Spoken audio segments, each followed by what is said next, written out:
आर्थिक, सांस्कृतिक, औद्योगिक, साहित्यिक इस सभी अंगों में से जब अपनी समृद्धता को बढ़ावा देता है और कुशलता की ओर प्रशिष्ट करता है, तभी उसी राष्ट्र को हम विकसित राष्ट्र बना सकते हैं। और हमें हमारे भारत देश को यही विकसित राष्ट्र बनाना है और यही हमारा 2047 तक का लक्ष्य है।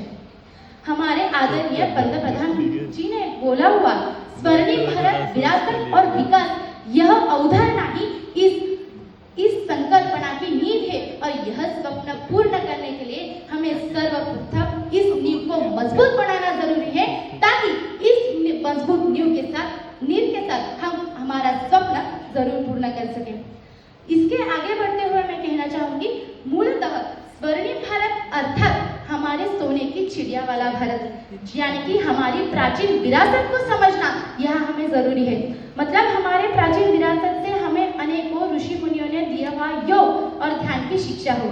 चरगुरु अथवा अनेकों का दिया हुआ हमारा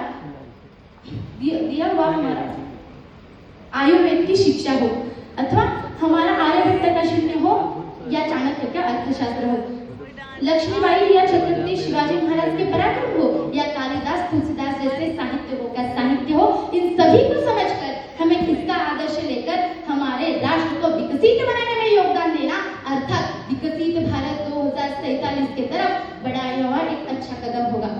हमारे भारत राष्ट्र विविध राज्यों, विविध संस्कृति से बना हुआ है, और जब हम अपनी इस विविधता से बने हुए राष्ट्र की संस्कृति को समझकर, उसकी प्राचीनता को समझकर उसको विश्व में पुनः एक बार जीवित करें और उसको पुनर्जीवित करने के बाद उसका उपयोग हमारे राष्ट्र के आर्थिक विकास में करें, तब वो होगा हमारा विकसित Bharat 2047। Make in India, made in India, startup India जैसे विविध अवसरों का हम जब स्वीकार करेंगे और जब उसका उपयोग कर हम आत्मनिर्भर बनेंगे, तब हम औद्योगिक दृष्टिकोण से भी हमारे भारत को विकसित बना सकेंगे। और यह बनाना हम जैसे युवाओं की जिम्मेदारी है। मूलतः जब हम जिम्मेदारी की बात करते हैं तो सिर्फ मेरी नहीं, आपकी, हम सबकी जिम्मेदारी बनती है कि हम इस राष्ट्र को विकसित बनाने में अपना अच्छा योगदान दें। और जब इस योगदान की बात आती है तो सबसे महत्वपूर्ण घटक होता है वो है युवा।